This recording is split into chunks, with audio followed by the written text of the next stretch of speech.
otro, hasta los más banales como los aspergillus. Los aspergillus son los que hacen como unas sombrillitas así, es como si fueran unas flores, digamos, ¿no? Y a veces en los alimentos los vemos a veces que se ponen negros, o se ponen verdes. Esas son, una vez que fructifican, digamos, todas esas esporitas que pueden tener distintos colores, digamos. Bueno, lo mismo hacen, empiezan a formar como un micelio, digamos. Van largando filamentos que se entretejen y van destruyendo todo el tejido sano, digamos, ¿no? O sea, pero eso tiene que encontrar un ambiente propicio, digamos. O sea, en general todas las micosis son oportunistas, se llaman en ese sentido. Cuando encuentran un ambiente propicio, se pueden proliferar. Si no estamos constantemente rechazándolas y eliminándolas de nuestro sistema inmunológico, todos los distintos aspectos de nuestro sistema inmunológico, no solamente nuestras células o nuestros anticuerpos, ¿no?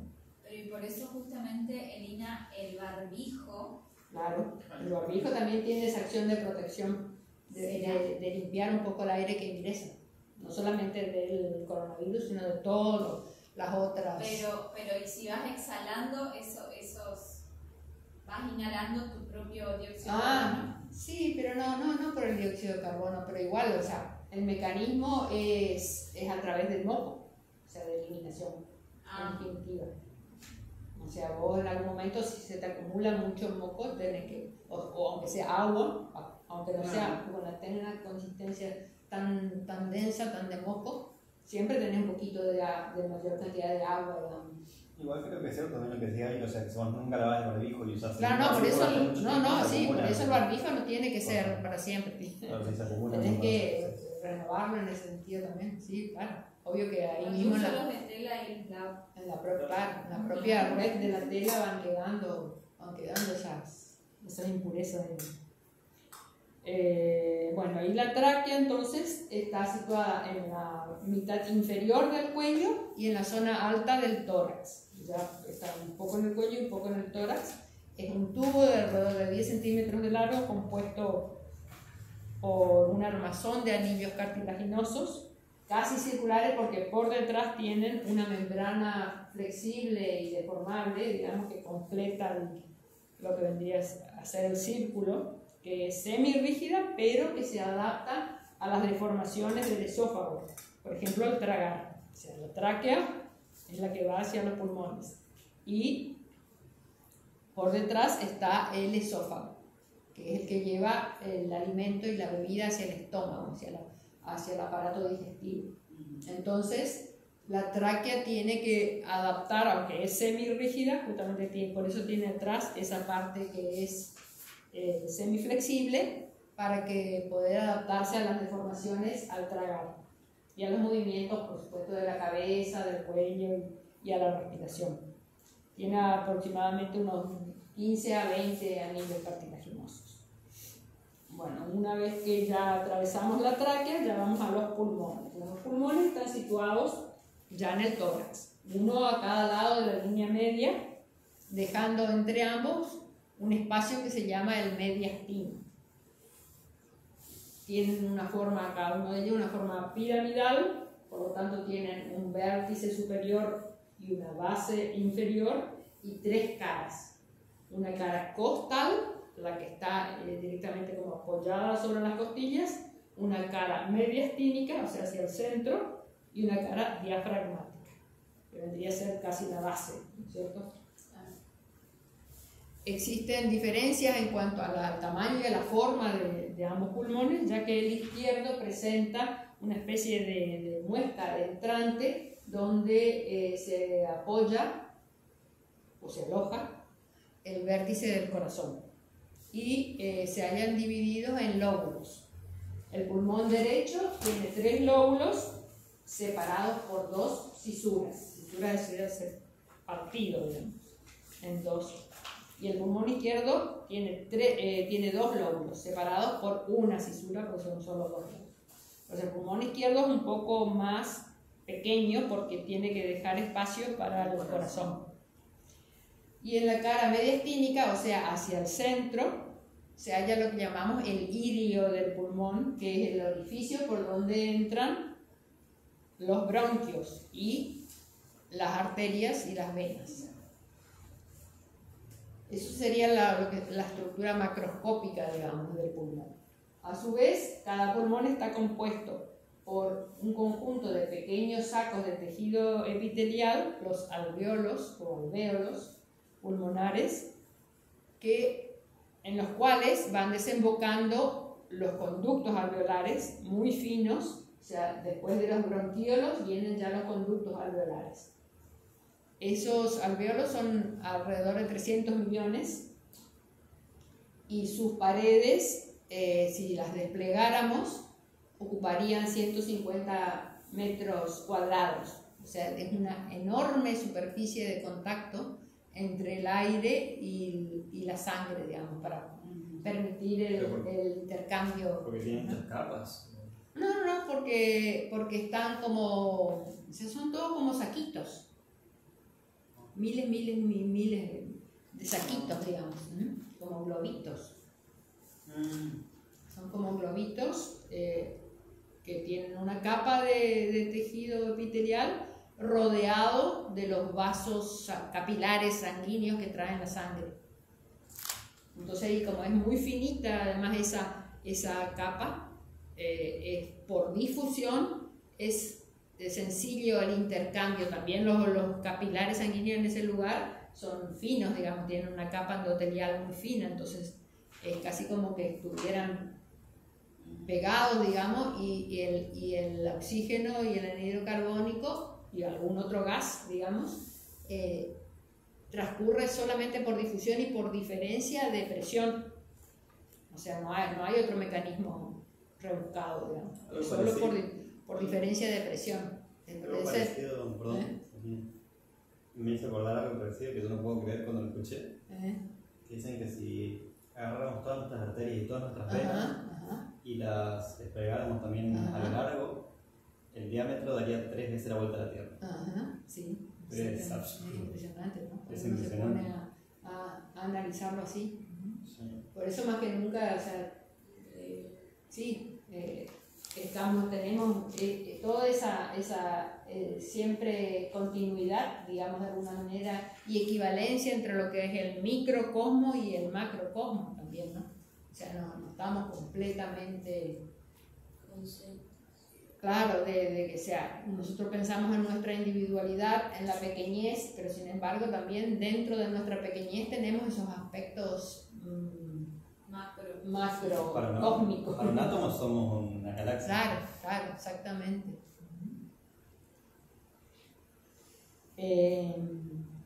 Bueno, entonces el alvéolo es el lugar donde se produce el intercambio de oxígeno y anhídrido carbónico entre el aire que procede del exterior y la sangre que circula por los capilares que rodean las finas paredes epiteliales del alvéolo.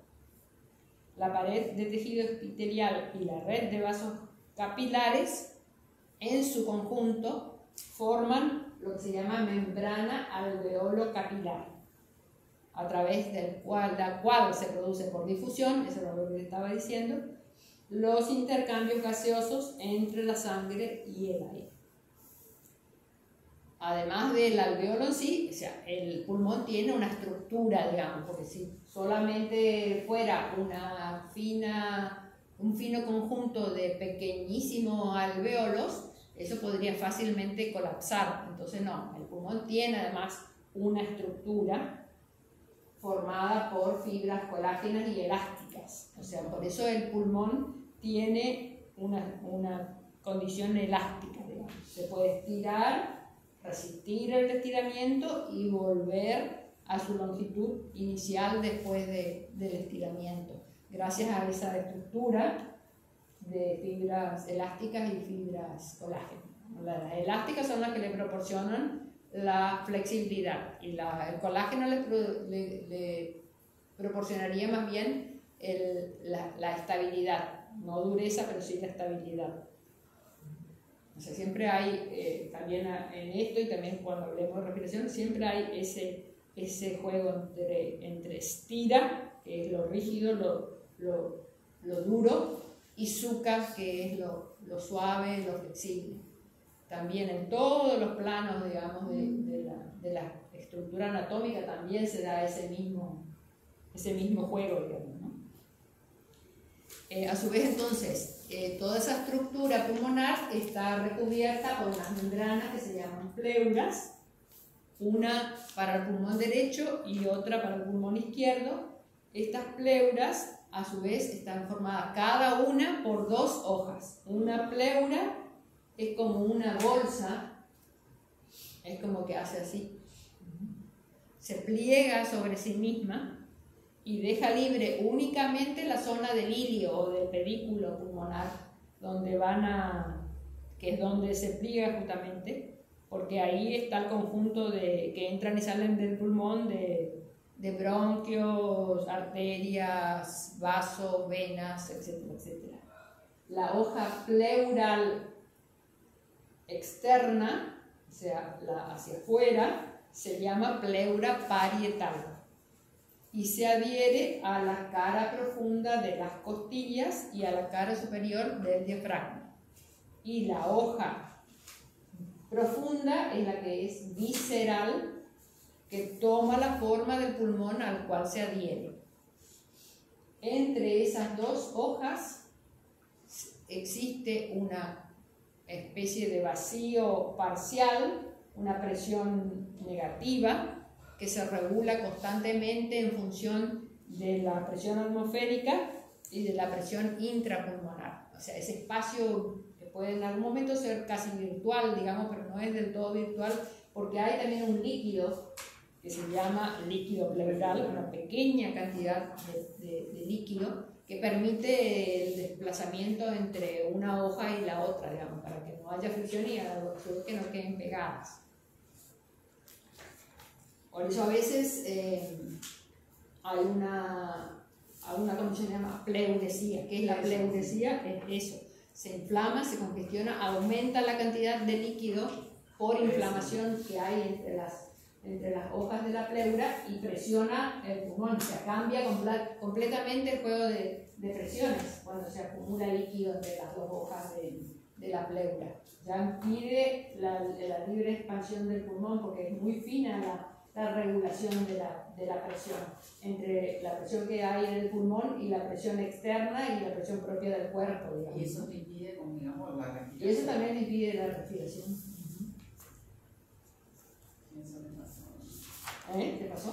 No, a Alexandra. Claro, cuando estaba. era esa. La última parte era La eso. última parte de esa pleuresía. La reducción.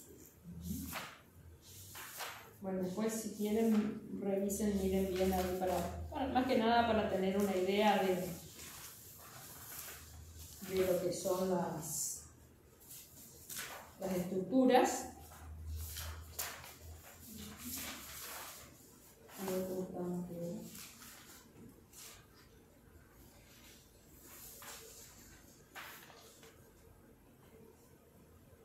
11 y 2.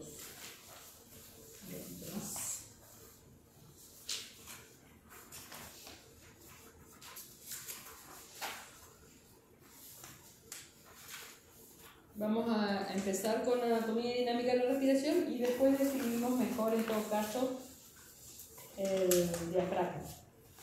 Estar en el punto de... Acá era donde yo les hablaba. Ustedes es una visión de un texto que me gustó porque está un poco más integrado a nuestra disciplina, digamos, ¿no? O sea, la anatomía desde el yoga siempre, desde la visión del yoga. O sea, lecciones del yoga a partir de una célula. O sea, las células que son el componente básico de la vida, hay 100 trillones de células aproximadamente en el cuerpo humano, y una célula consta a su vez de 3 partes fundamentales: la membrana celular, el núcleo y el citoplasma. O sea, la membrana celular separa y a la vez conecta el medio externo con el medio interno, o sea, con el citoplasma.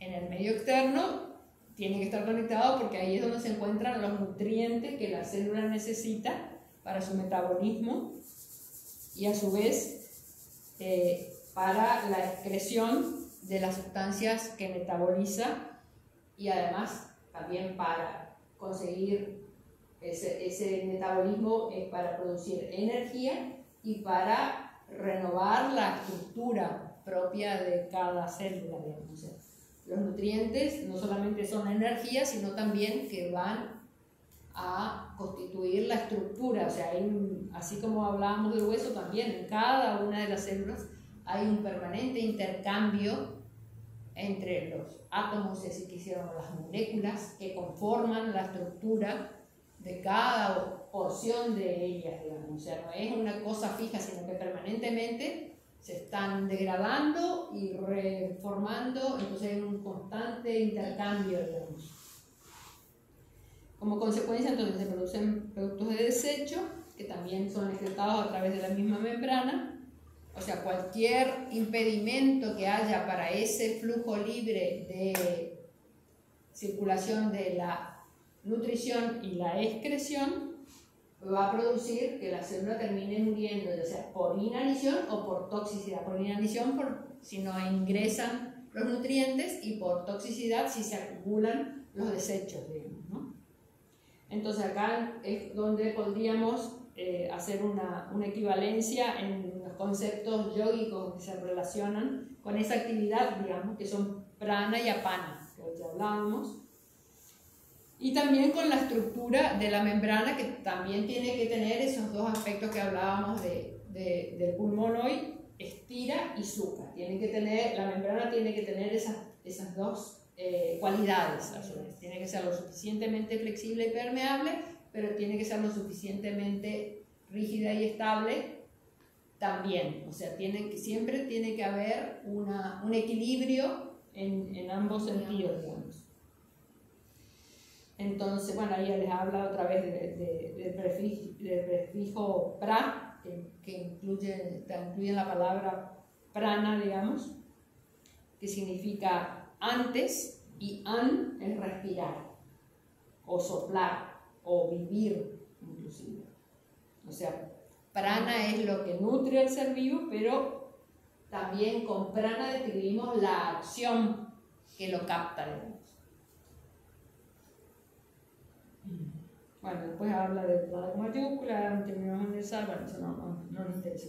Y el prefijo apa, de apana, que significa lejos, fuera, abajo, se refiere entonces a los productos de desecho que deben ser eliminados, así como también a la función de eliminación.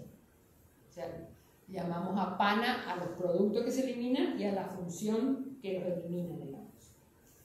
Todos los organismos vivos requieren un equilibrio de fuerzas y estos términos yógicos, digamos, abarcan todas las funciones esenciales para la vida en todos los niveles, desde la célula y hasta el organismo completo, digamos, ¿no? Entonces, así como prana y apana son expresiones funcionales, las condiciones estructurales que tiene que tener una célula para que la nutrición y los productos de desecho, la nutrición entre y los productos de desecho salgan, es una función de la membrana que debe ser lo bastante permeable como para permitir que entren y salgan los materiales. Pero si es demasiado permeable, la célula pierde su integridad y puede explotar o implosionar de acuerdo a cómo sean presiones internas o externas. La cualidad que estabiliza o que equilibra esta permeabilidad es la estabilidad justamente. Ahí donde está entonces el juego entre estira y suca. Estira, firme, sólido, duro, compacto, fuerte, no fluctuante, duradero, permanente. Y suca, compuesto de las raíces su, que es buen, y ka, que es espacio. Es decir, suca significa fácil, agradable, suave, simpático, tierno, afable. Un estado de bienestar libre de obstáculos. Entonces, todos los seres vivos deben equilibrar permeabilidad, rigidez, elasticidad, persistencia, adaptabilidad, espacio y límites. El cuerpo humano entonces también debe equilibrarse de la misma manera. Está abierto en la parte superior y en la parte inferior. Introducimos prana, nutrientes sólidos, líquidos y aire, obviamente, por la parte alta del organismo, y luego los eliminamos o son procesados a través del canal alimentario tras muchas vueltas, digamos, y son eliminados por las salidas inferiores como desechos sólidos y líquidos mediante la fuerza de apana. También entonces entra prana en la respiración. La respiración entra por las vías respiratorias altas, permanecen por encima del diafragma en los pulmones, intercambian los gases en los alvéolos con los capilares sanguíneos, y los gases de desecho, como es el anhídrido carbónico, deben ser expulsados también hacia arriba, porque en este caso todo el aparato respiratorio está por encima del diafragma. Y por ello apana debe poder actuar libremente tanto hacia arriba como hacia abajo, no solamente hacia abajo, dependiendo del tipo o producto de desecho del cual se trate. En el caso del aire están las dos funciones, tanto prana y apana como arriba, como hacia arriba, hacia arriba y hacia abajo. No importa tanto ahí el sentido de la circulación de prana y apana. La capacidad de invertir la acción descendente de apana es una destreza que se adquiere mediante la práctica del yoga.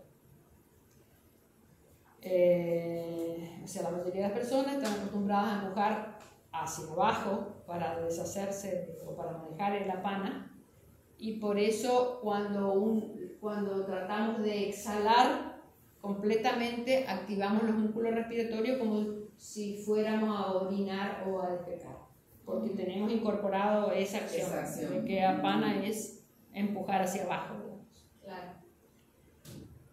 Entonces deben mantener una acción, una interacción, una relación recíproca, y para que eso sea posible, las vías del cuerpo por las que circulan deben estar libres de obstrucciones. O sea, nuestro cuerpo respiratorio debería ser en un estado sukha también. Bueno, ahí hace también la equivalencia con los bloqueos de obstrucciones, metodología fundamental de toda la práctica del yoga, revelar y resolver bloqueos u obstrucciones, los kleshas. Como la exhalación o expiración es una acción de eliminar desechos, una manera práctica de aplicar la interpretación, es decir, que si nos ocupamos de la exhalación, la inhalación ocurre o se ocupa de sí misma. Por eso que muchas veces después todavía no hicimos la práctica de Kapalabhati, en la que se inhala, se exhala voluntariamente y se inhala dejando nomás que se encargue por la diferencia de presión el ingreso del aire. Y esa es la idea, digamos, de que en realidad no es que tenemos que hacer fuerza para ingresar el aire, o sea, el aire ingresa porque cambia la presión dentro del cuerpo, o sea, hay una fuerza que impulsa sin que nosotros tengamos que hacerlo voluntariamente. Por supuesto que hay momentos en que necesitamos hacer inhalaciones o inspiraciones más forzadas, digamos así, como también hay momentos en que necesitamos hacer exhalaciones más forzadas. Pero en general, en los momentos de reposo no hay necesidad de hacer inhalaciones forzadas, digamos, solo exhalaciones conscientes. Y lo que siempre decimos, o sea, más que ninguna otra cosa, tratar de eso, de hacer que la exhalación sea larga y consciente. Bueno, y acá está lo que yo en algún momento ya les había adelantado, que la respiración es un cambio de forma de las cavidades del cuerpo, de las dos grandes cavidades del cuerpo, tronco y abdomen. Entonces, cada uno tiene parte de los órganos vitales, la cavidad torácica, el corazón y los pulmones, y en la cavidad abdominal, estómago, hígado, vesícula biliar, vaso, páncreas, los intestinos delgado y grueso, los riñones y la vejiga urinaria también. Ambas cavidades tienen una abertura hacia el exterior, la torácica en la parte superior y la abdominal también, y también en la inferior. Si comparten un contacto y a la vez están separadas, o sea, el diafragma sirve de contacto y a la vez de separación de estas dos cavidades, del tórax y del abdomen, y delimitadas posteriormente por la columna vertebral, o sea que también comparten la capacidad de cambiar de forma. Así como la columna tiene la capacidad de cambiar de forma, estas dos cavidades también tienen la capacidad de cambiar de forma, una en relación a la otra, digamos. O sea, esa sería entonces una definición ampliada de la respiración. Es el proceso de introducir aire en los pulmones y expulsarlos de ellos, y está causada por un cambio tridimensional de forma en las cavidades torácica y abdominal. Respirar bien implica entonces buena capacidad para cambiar de forma. Las dificultades respiratorias conllevan una dificultad para cambiar la forma de las cavidades. Una observación clave que podemos realizar a través del yoga es que los movimientos de la columna son un componente intrínseco de la actividad de cambio de forma de las cavidades. Y acá tendríamos que ya ahora empezar a escribir un poco de diafragma, pero creo que vamos a dejar acá y así hay tiempo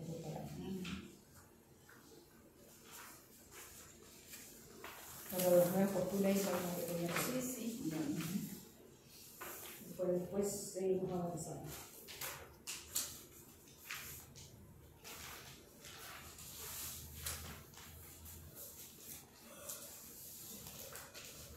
La fotocopia no es Las fotocopias estaban ahí. acá está.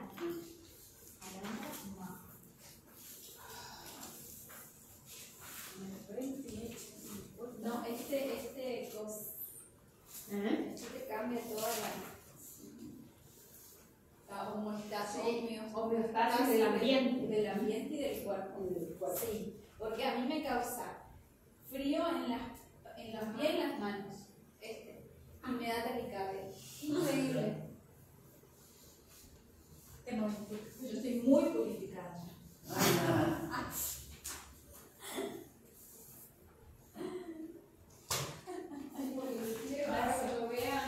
Cuando vean la etapa de Edifica y las recomendaciones para las prácticas, van a ver que no hay que tener Porque en realidad pensé que no iba a estar. ambiente calefactado. Entonces yo no. Pero veo que en el Por ejemplo, Ah, Yo, mira, yo